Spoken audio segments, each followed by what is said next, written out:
Ganda, ganda ng ano, ganda ng tanong ano. Alam mo, pare, para sa mga ito, magandang topic yan para at least nabibigyan Maganda sila yan. ng ano, ng kaliwanagan. Okay. Lagi ko sinasabi to no when I was coaching yung sa collegiate hanggang sa MPBL for a while na nag-coach ako. Sabi ko, tatlong klase ang player. Isang mabilis pumick up, isang mabagal pumick up, at isang hindi maka-pick up. Ah, Di ba? Yan yun eh. Even sa PBA during our time, during my time, siguro ako experience, nakikita ko yan na siyempre, ang komposisyon ng team mo, may mabilis, okay, yun nga, minsan nga may coach kami na ano, nagagalit eh. Dahil ba't daw hindi makuha-kuha as a team ang kanyang tinuturo. Di ba? Kunyari, nagawa natin we did this perfectly yesterday, and all of a sudden, isang araw lang, nakalimutan nyo na. Parang gano'n, di ba? As a team. Yun ang inaano niya. Kasi yung composition ng team, iba-iba naman dyan eh, di ba? Iba-iba nga. So may ganun mga sitwasyon, hindi lang naman sa MPBL. Kasi minsan nangyayari din naman sa PBA yan. Ngayon, yung player, magaling na magaling yung player, pero hirap na hirap sa sistema. Pag pinapasok yung pare, nagra-run and gun na lang yung team eh. Nag-a-adjust na lang sila. Wala nang gaanong system. Yan sa PBA. Di ba? Until such time na papasok na yung mga then merong ganito yan eh. They make it very simple para hindi na mag-hang. Kumbaga sa MB, nag-hang yung player eh. They make it very simple na lang para makasabay. Ngayon, pag pumasok naman yung mga ibang mga medyo, alam naman ng coach yan eh, kung sino yung mga player yan. Doon nag-a-adjust na. Andun na yung mga minsan nga nagta-time out si coach eh, nagde-devise ng panibagong di ba? Situational eh during time out eh. Okay, even sa mga per quarter, kunyari nag-time out, may time out sa second quarter, nag-time out, gagamitin ko di-devise kasi nasa loob. Alam niya na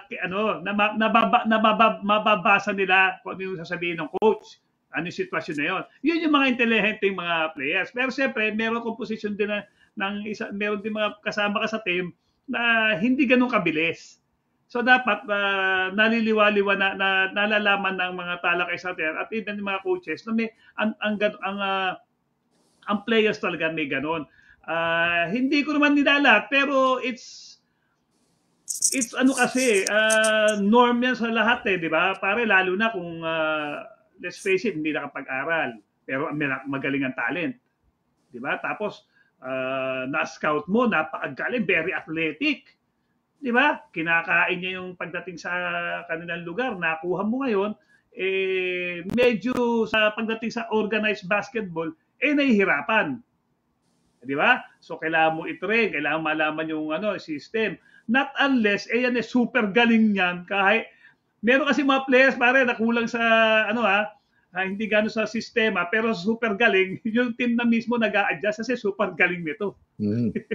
Tayo na mag-adjust ng konti dito. Wag na natin pahirapan pa sa play, simple na lang. Parang gano'n kasi hirap na pag may system di ba? May mga gano'n. Sa PBA yan. Okay.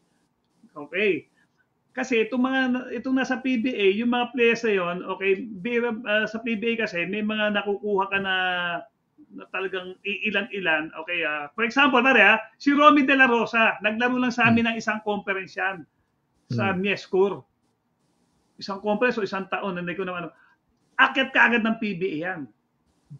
Ba, lakas Oo. Di ba? So, hirap siya ng konti, pero naka-recover. Pero nakita mo yung lakas ng katawan ni Romy, ganun. Okay? Kaya lang pag may system, dahil malaki tulong, nag-a-adjust yung iba na pag nasa loob si Romy, ito lang, simple lang natin, simple lang, ito lang. Okay? Ganun yun. Okay? Pero ilan-ilan yan. Ilan-ilan lang naman yung ganyan. Okay? May mga iba pa, siyempre, let's face it pare, may mga players na school bukol although graduate sila ng mga ng mga eskwelahan pero hindi pa rin gaano alam mo yung how to paano ipaprocess sa isip nila yung particular system, nahihirapan din dahil nga, siyempre may problema, gumagawa na lang ng kaparaanan ng coach para ma-maximize kung ano may nakita ng coach na kagalingan nung player na yon. Okay? Eventually, kung talagang wala at talagang bibigyan ng coach ng 1-2 taon to adjust at hindi pa rin, ayun, nati-trade na, hindi na nare-resign. Okay? Not unless nga sinabi ko sa'yo na napakagaling. Okay? Napagtsatsagaan pa. Yan sa PBA. Ngayon, sa NBA, mga katalakers, okay? Maraming ganyan kasi si NBA is professional pero more sa kumukuha sila ng talent sa ibaba. Mas maraming ganon. And siyempre, pag nandoon, let's face it, marami dyan kasi nakikita nila na magaling, okay? Galing sa probinsya. Okay, actually, iba nga, hindi pa nga nagiging nakapagtapos sa pag-aaral, nakita na yung galing, nakukuha nila. Ang problema, okay, hindi aware sa organized basketball. Mas marami pong ganyan sa MPBL kaysa sa PBA. Okay? Siyempre, ang player kasi, lalo na sa MPBL, pare, ang mga players diyan, talagang nakita ko very physical, magagaling, athletic, di ba? Ngayon, meron pang mga iba galing PBA naman, bumababa dyan. So, dyan na sila nag-meet. Okay? So ang nangyayari kasi dyan, pare, mas maraming, compare sa PBA, mas maraming mga, I have to say this, unpolished. Okay? Kaya,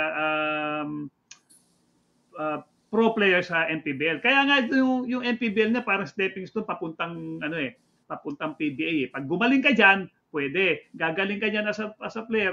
Okay? Siyempre gagaling ka diyan, yung knowledge mo rin. Okay? Yung team concept na nakukuha mo. Kaya yun yung napapansin siguro ng ating mga talakers. Ngayon,